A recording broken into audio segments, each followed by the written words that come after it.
All right, that's the black IPA. So you guys heard me talk about that. It's pretty good. So it's pretty good. It's actually pretty good. It's aged well. Horn and dog yeast. It's pretty good.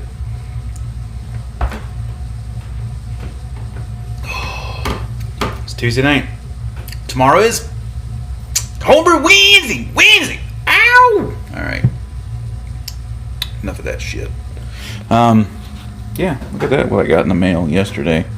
Talk a little bit about that. But yeah. Then there's that. So we'll talk a little bit about that. And yeah. Here we go.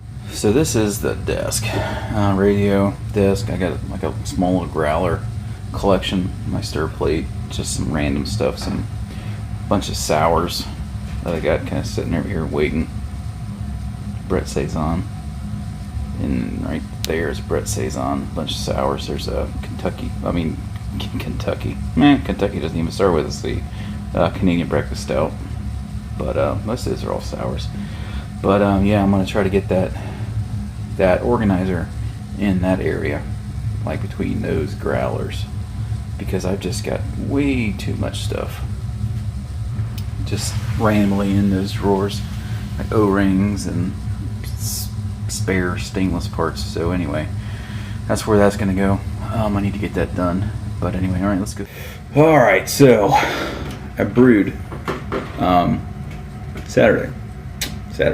So I got done Saturday afternoon. So had a big starter, 2-liter starter. So everything was ready to go. Fermentation started real quickly. So it's been about 3 days. So I went ahead and I bumped up the temperature. So I'm ramping it up. I'm going to try to get the 644 to kind of dry out a little bit. It's not a really good attenuating yeast strain. So it'll leave some sugars in there. So you gotta, anytime you use 644, you gotta help it out. Sometimes you even gotta get in there and stir it up and just try to really get it back up in suspension. It doesn't flocculate real hard, but it doesn't attenuate the greatest either. So you guys, I'm learning you something about 644. But it smells awesome in there. Inside of that fermentation chamber smells really good. I've really missed that fermentation smell from the WLP 644. So I've got some brew footage of that. Everything went pretty good. Can't complain. Yeah. Upstairs. Go finish dinner. And we'll go upstairs, little turd, before I get you. So, where was I at? So yeah, sitting down here, I just kind of realized that I've got drawers just full of O-rings, and I just need to get everything organized because it's getting to the point where I don't know where anything's at because it's all put up different places. So, got all that done. So I got, I don't know, 8 or so minutes worth of video footage. Not much. I found out I don't brew as often as I'd like because it's only me really drinking the beers. I do share with guys I work with, so that helps. But other than the occasional beer meals I send out, it's just me by myself, so I don't drink a lot.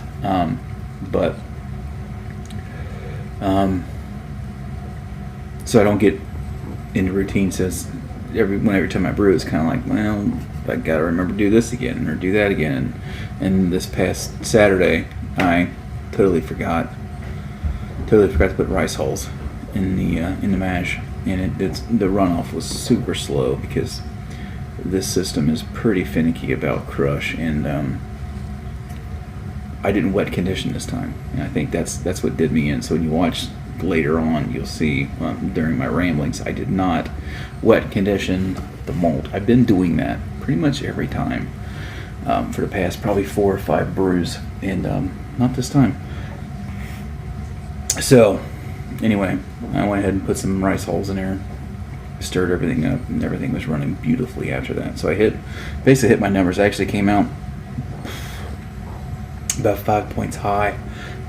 Excuse me. So you'll see some video. I got the hydrometer sample was about 1071. Should have been about 1065, I think is what it should be, but it's fine. It'll be fine. It'll be great.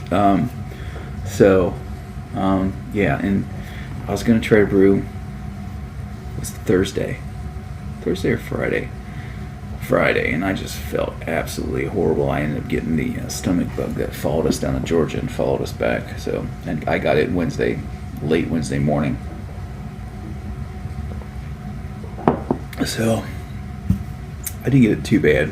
I wasn't puking or anything else. I just really felt horrible. I just felt like I could just puke at any moment, but I didn't. So I'm not going to complain. So anyway, I bought a case of bombers. I was wanting some 12-ounce bottles. My local homebrew shop, their suppliers stopped carrying 12-ounce bottles. So anyway, I've got probably maybe 2 gallons of beer left of the barley wine. I'm going to get that bottled up because I want to get another brew done. And what it's going to be is I've already kind of formulated a recipe. It's going to be a big, probably 9%-ish double IPA, kind of loosely based on Two Hearted. It's going to be all Centennial hops, but it's going to be 60-minute edition, 15-minute edition, a 0 edition, and then just a ton of dry hops. After that, it's going to be a really big 0 Whirlpool edition. But I'm going to try to say it's going to be around 90 IBU, give or take. But yeah, I've got a ton of Centennial in there because I bought it for the resilience, right?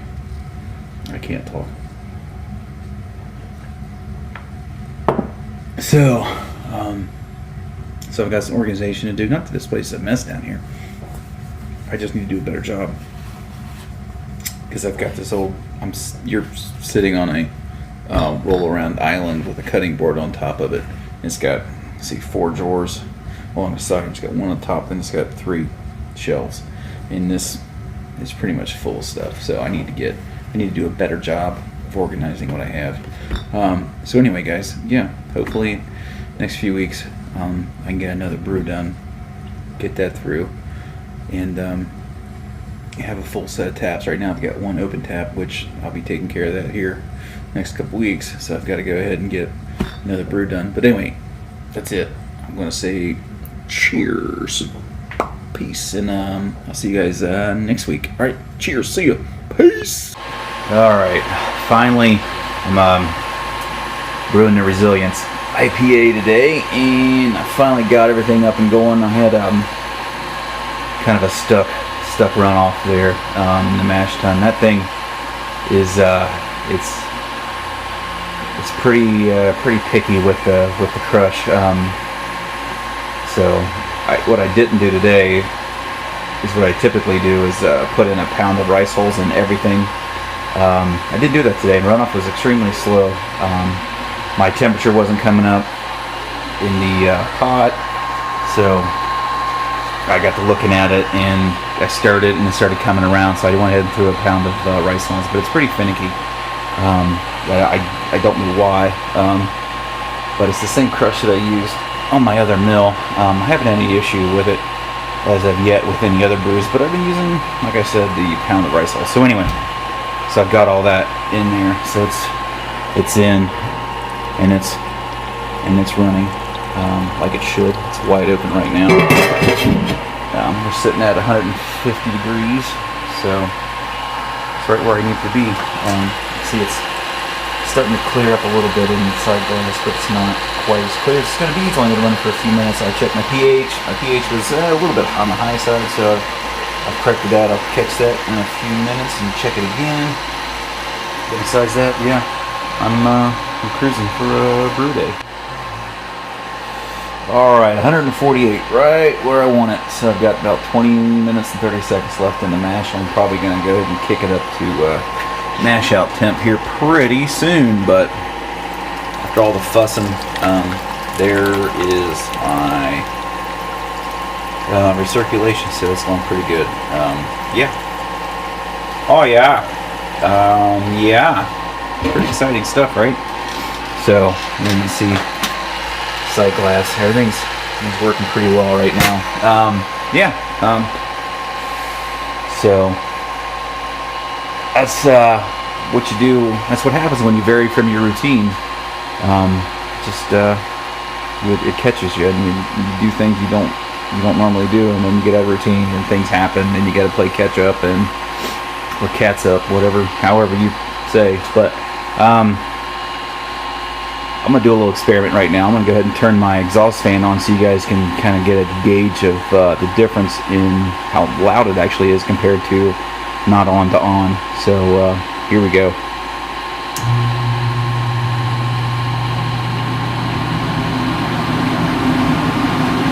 So you actually hear more of the sucking through the vent than you actually the motor running. So Travis had asked me last week how loud it is, so I hope this helps you. I'm gonna turn it off just so we can go back to normal. So really, it's not any louder than the pumps. It's actually quieter than the pumps. But yeah. Well, right now I'm gonna go ahead and probably kick this up to 170. Get it at the mash out in my last 15 or 18 minutes or so of the mash. I just took a gravity reading. I'm about 1.068-ish, so that's right about where it should be. Usually you find that you add, I always top up water, right? What I mean by top up, Beersmith will say you need 4.68 gallons of water for mash, right? So I'll go ahead and put 5. Then what I've been doing lately, along with the rice hulls, is I add an additional gallon to that. I just find everything recirculates a lot better with the extra water than what Beersmith actually suggests. So plus the rice hulls. But anyway, so that's around 6 gallons or so in there. So anyway, man, my numbers look pretty good. But usually you put more water in there and your efficiency kind of tends to suffer a little bit. But anyway, you guys know all that stuff. Anyway, alright guys, that's it. I'm out. See you more to... Alright, just started the sparge, so some water trickling into my old stainless steel colander and trickling into the boil kettle. See, that's the color. It's kind of a reddish amber color. Yeah, it's not something, my beers have not been that dark lately. I've been using very little crystal, and this has got 2 pounds of, I believe it's 60, so a little departure from what I've been using. But anyway, we're gonna make beer. We're gonna make beer today. Alright guys, so here we go. Pretty exciting stuff, right? Let's go over the hop schedule. So my 60 minute is just 1.4 ounces of Centennial. I rounded up. 15 is 1.4 ounces each of Centennial and Cascade. Then I did a 4 ounce Whirlpool, 2 ounces of each Centennial and Cascade. That's all that's in there today. So here we go. That's it. Let's see here. Where are we at? Pale malt. 13 pounds of pale malt and 2 pounds of Crystal 60. So that's what we got.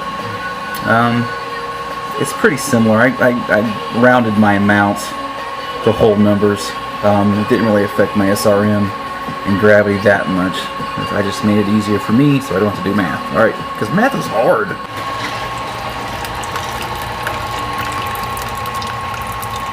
So you can see I've got about an inch or so of water above the grain bed. I'm running off here. My initial runnings were 1.071.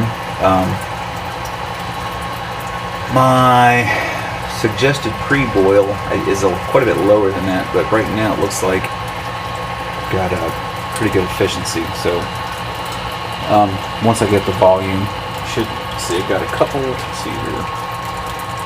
Got a little over a gallon left to throw in here, and I should be able to run off all the liquid in here into there, and from the mash tun to the boil kettle, and that should give me my 8 gallons that I usually start boil with. I'm almost up to 5 gallons, so I'll turn my element on and bring that up to 200, and just kind of wait. So anyway, yeah, things are going pretty good. So that's the junk that I catch with my inline Y filter. I only use it during sparge. I can't circulate enough liquid to use it like the whole entire boil, or I'd be stupid to try to use it for the whole entire mash because it would fill up so many times before the wort clear. But anyway, still, that's what I'm keeping from getting into the boil once I sparge. But we are on. So I am boiling at 65%. I just put in first hop drop, and I need to get my mash tun cleaned, and I'm going. Yeah, I don't really have much else to say. Oh, my numbers. So the estimated pre-boil 158. I'm at 161 at 8 gallons. First riser at 1.071. So pretty good efficiency today. All right, guys. Cheers. All right.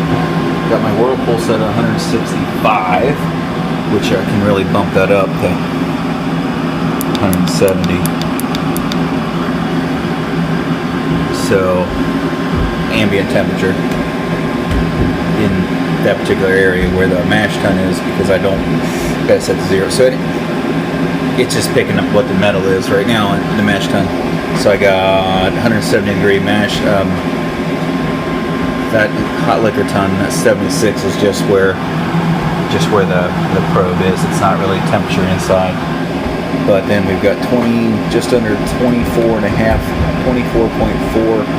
seconds left of the whirlpool. So that's 4 ounces of hops, 2 ounces of Cascade, 2 ounces of Centennial, and that's it. Gravity.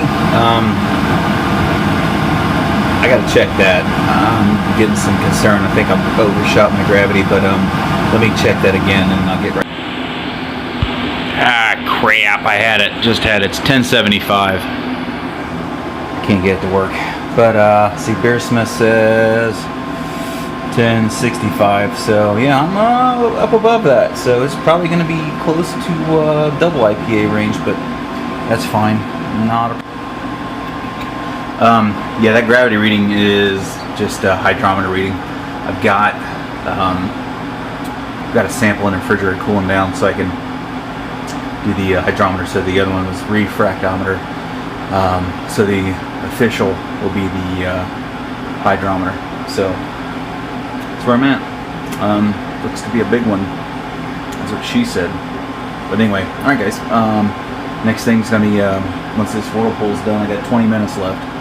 And I'll cool it down and pitch this big old slurry of 644 I got. Let me show. So that's the 644. I've been cold crashing it, so I need to decant, swirl, and pitch. But yeah, there's this big old cake down there. So we'll go ahead. 644 is notorious. It's not something that settles out real clear.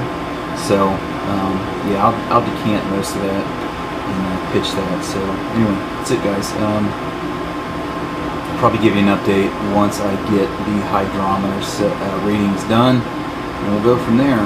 We'll start to see what happens. We're going to make some wort, and the yeast is going to make some beer. So all right, here we go. About 1070. So right a little above what I needed, but that's pretty good. A little over about 6.5 gallons in a fermenter.